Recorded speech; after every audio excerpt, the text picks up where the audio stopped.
Hello student, welcome to the online classes of graduation BSc third year.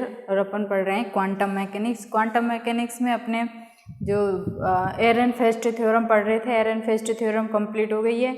उनका derivation अक्सर आता है exam में। अब अपन पढ़ते हैं आगे कंसेप्ट ऑफ वेव पैकेट। मतलब वेव पैकेट होता क्या है, यानी कि जब अपन क्लासिकल फिजिक्स या चिरसम्मत भौतिकी पढ़ते हैं तो उसमें बहुत बड़े बड़े पार्टिकल का अध्ययन किया जाता है जिनका मास बहुत ज़्यादा हो, ऐसे पार्टिकल्स का हम अध्ययन करते हैं।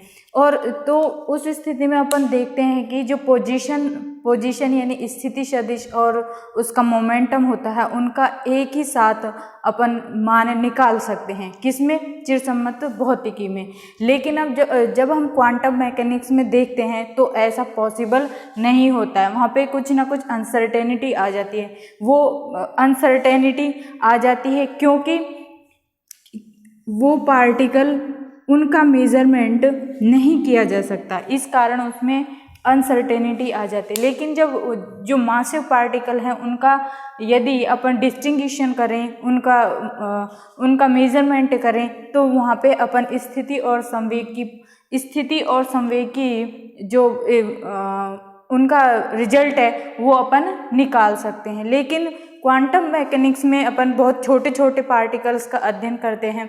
तो छोटे छोटे पार्टिकल्स का अध्ययन करते हैं तो उस स्थिति में पोजीशन और मोमेंटम है उनका एक साथ मेजरमेंट नहीं किया जा सकता। तो इस स्थिति में क्यों नहीं किया जा सकता, इसके पीछे क्या रीजन है, आखिर क्या है, तो इस चीज का अध्ययन अपन इसमें कंसेप्ट ऑफ वेव पैकेट में करेंगे। तो अपन देखते हैं concept of wave packet.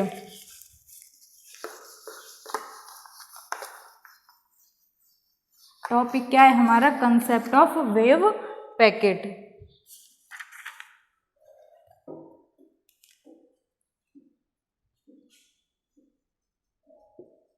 Concept of wave packet यानी तरंग पैकेट का अध्ययन या तरंग पैकेट का सिद्धांत।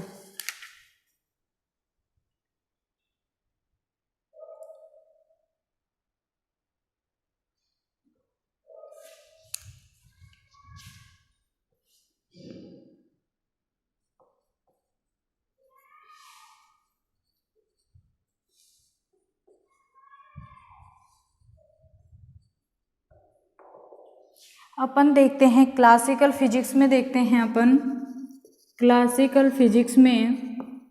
हैं तो एक जो पार्टिकल ले लिया जिसका जो मास कंटेन करता है, उस पार्टिकल का अपन क्लासिकल फिजिक्स में यदि पोजीशन और मोमेंटम निकालें, पोजीशन और मोमेंटम का अपन यदि मेजरमेंट करें तो वो आसानी से किया जा सकता है। क्यों किया जा सकता है?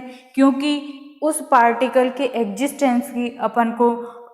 एग्जिस्टेंस का पता चल जाता है, क्योंकि वो एक मास कंटेन करता है। लेकिन जब अपन क्वांटम मैकेनिक्स में देखते हैं तो क्वांटम मैकेनिक्स में अपन पोजीशन और मोमेंटम का परिशुद्धता से मापन नहीं कर सकते। तो अपन देखते हैं कि इस पार्टिकल के साथ कुछ ना कुछ तो ऐसा घटित हो रहा है कि अपन इसका मेजरमेंट नहीं कर पा रहे हैं। इसका मतलब ये भी हो सकता है कि इस पार्टिकल के साथ एक वेव एसोसिएट हो सकती है या नहीं हो सकती है। तो ये अपन इसमें कंसेप्ट ऑफ वेव पैकेट में देखते हैं। कंसेप्ट ऑफ वेव पैकेट में अपन देखते हैं कि डी ब्रोगली के अनुसार जो वेवलेंथ होती है अपन को दी जाती है lambda equal to h upon p. तो अपन देखते हैं यहाँ से h इक्वल टू आ जाता है लैम्डा इंटू पी आ जाता है। अब जब अपन अध्ययन करते हैं तो अपन देखते हैं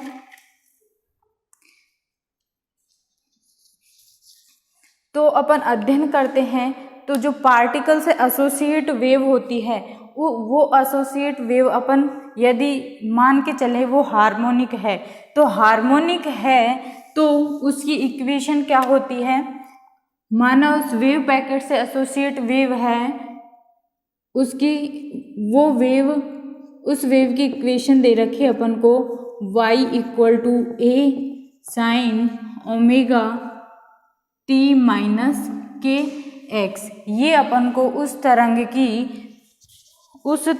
की क्या दे रखी है, इक्वेशन दे रखी है।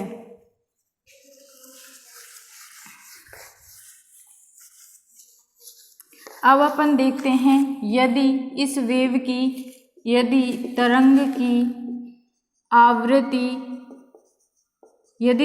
की आवृत्ति न्यू हो तथा तरंग दैर्घ्य, जिस तरंग दैर्घ्य से वो मूव कर रही है उस तरंग दैर्घ्य का मान लैम्डा हो, तो इस स्थिति में तो लैम्डा बराबर, तो न्यू बराबर E अपॉन एच। अब अपन देखते हैं कि आइंस्टीन के लॉ के अनुसार E क्या होता है, mc² अपॉन एच। अब डी ब्रोगली से अपनी वेवलेंथ क्या आ जाएगी, वहाँ से h का मान निकालें तो mc² upon lambda P. h का मान पुट किया लैम्डा पी, तो न्यू इक्वल टू आ जाएगा mc² अपॉन लैम्डा पी। अब अपन जानते हैं कि p बराबर क्या होता है अपना mv, मोमेंटम होता है।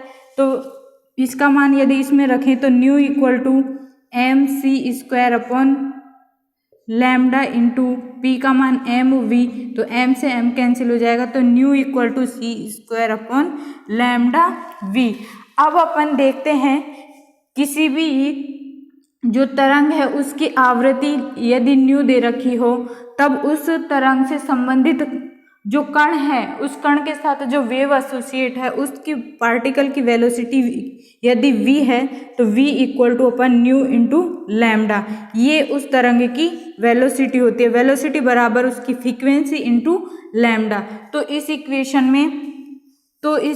में अपन यदि v इक्वल टू n यानी न्यू लैम्डा, तो यहाँ पे पुट कर दें तो क्या जाता है, nu equal to c² upon lambda v। अब लैम्डा को इधर ले जाओ, nu lambda equal to c² upon v। Nu lambda का मान v आ जाएगा, और v क्या है, पार्टिकल की वेलोसिटी, और ये हो जाएगा v। इसको अपन बोलते हैं फेज वेलोसिटी। यदि अपन बोलें कि p कला वेग है, एक तरंग का वेग है तो वो है v, तो vp बराबर क्या हो जाएगा, न्यू लैम्डा।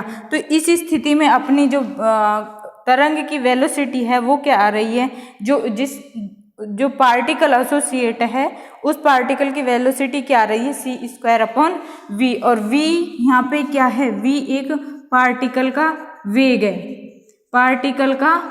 है।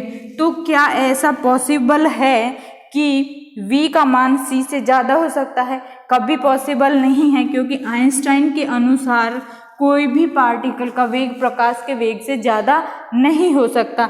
तो इसलिए ये हमेशा न्यू इज लेस देन हमेशा c रहेगा। तो इस स्थिति में क्या आ जाएगा अपना, इस स्थिति में अपन ये कह सकते हैं कि कोई भी तरंग एक पार्टिकल के साथ मूव कर रही है तो वो तरंग इस प्रकार मूव करती है कि जो पार्टिकल की वेलोसिटी और जो उससे एसोसिएट वेव एक न होकर पूरा की पूरा बंच होता है, मतलब पूरा के पूरा पैकेट होता है, एक पैकेट के रूप में पार्टिकल के साथ एसोसिएट होकर वेव मूव करती है। तो इस स्थिति में यदि अपन इसको ग्राफ के द्वारा ड्रॉ करना चाहें तो किस प्रकार करेंगे, तो हम इसको इस प्रकार ड्रॉ कर सकते हैं। अब ये ग्राफ हमको इसकी जो एसोसिएट वेव है उस एसोसिएट वेव की प्रॉपर्टीज को भी बताता है। ये टाइम के रेस्पेक्ट में इसका ग्राफ है और इसमें जो इसके टोटल वेलोसिटी है, ये जो बंच के रूप में मूव करता है वो तो हो जाएगी इसकी ग्रुप वेलोसिटी, मतलब जो वेव है वो वेव पूरे बंच के रूप में मूव कर रही हैं, और जो एक वेव का जो वेलोसिटी है वो है अपनी फेज वेलोसिटी। तो इस प्रकार अपन इसको ड्रॉ कर सकते हैं। अब अपन देखते हैं कि इस द्रव्य तरंग जो कि उस पार्टिकल के साथ एसोसिएट है उसके क्या क्या गुणधर्म होते हैं। तो अपन देखते हैं कि जो डेविसन जर्मर एक्सपेरिमेंट करते हैं, उस डेविसन जर्मर एक्सपेरिमेंट में अपन विवर्तन की व्याख्या करते हैं, और विवर्तन की व्याख्या करते हैं तो उसमें वेव एसोसिएट होती है, वेव के द्वारा ही विवर्तन का अपन डिस्टिंग्विशन करते हैं। तो उस स्थिति में अपन देखते हैं कि जो स्पेस होता है, जो अपन जिस स्पेस में अध्ययन करते हैं तो वो कैसा होता है, एक लीनियर वेक्टर स्पेस होता है, मतलब क्या होता है, वो रैखिक स्पेस होता है। यानी कि फर्स्ट गुण इसका क्या हो जाएगा, द्रव्य तरंग का गुण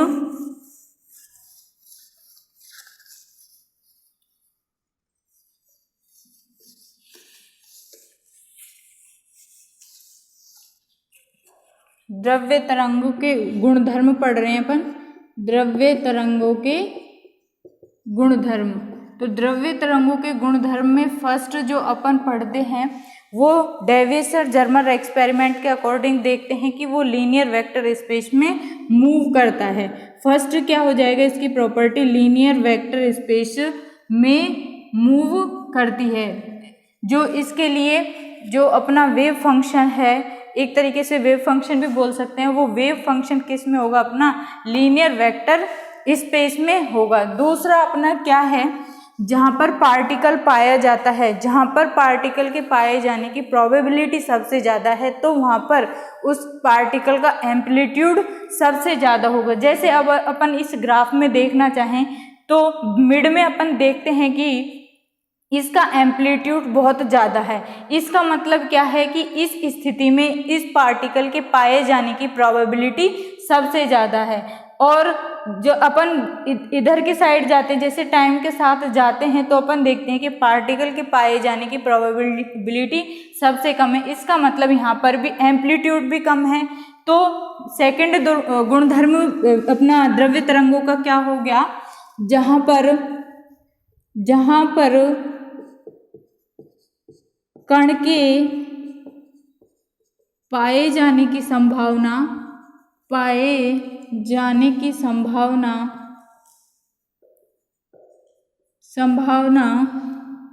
सबसे ज़्यादा हो वहाँ उसका एम्पलीट्यूड यानी उसका आयाम अधिक होना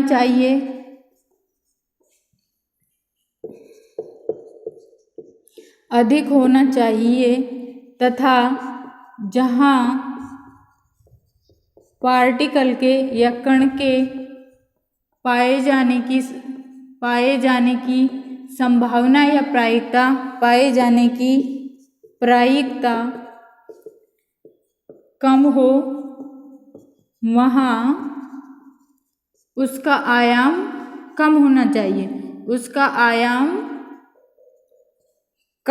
चाहिए। तो ये इसका सेकंड गुणधर्म हो गया। और ये इससे अपन को समझ में आ रहा है, मतलब अगर यदि अपन माने कि इसके मिड में पार्टिकल के पाए जाने की प्रोबेबिलिटी सबसे ज़्यादा है, तो इस स्थिति में इसका एम्पलीट्यूड भी इस स्थिति में सबसे ज़्यादा है। और अपन पहले देखते हैं, इनिशियल कंडीशन में देखते हैं तो एम्पलीट्यूड कम है, तो इसका मतलब ये है कि बाउंड्रीज पर पार्टिकल के पाए जाने की प्रोबेबिलिटी सबसे कम है। और अब अपन देखते हैं लास्ट, और इसका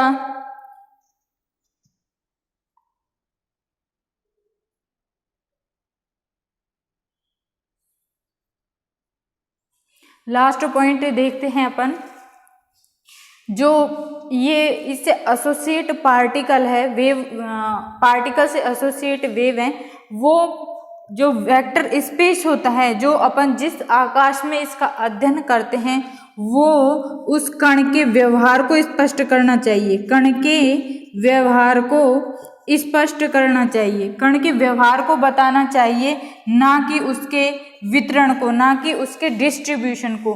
मतलब यह है कि पार्टिकल किस प्रकार रिएक्ट कर रहा है, वहाँ पे क्या प्रतिक्रियाएं हो रही हैं, ये उसके बारे में पता होना चाहिए, ना कि उसके डिस्ट्रीब्यूशन के, मतलब वितरण के बारे में नहीं कि पार्टिकल किस प्रकार स्थित है, क्या तो उसके डिस्ट्रीब्यूशन के, सांख्यिकी डिस्ट्रीब्यूशन के बारे में न जानकर पार्टिकल के व्यवहार के बारे में स्पष्ट अध्ययन होना चाहिए।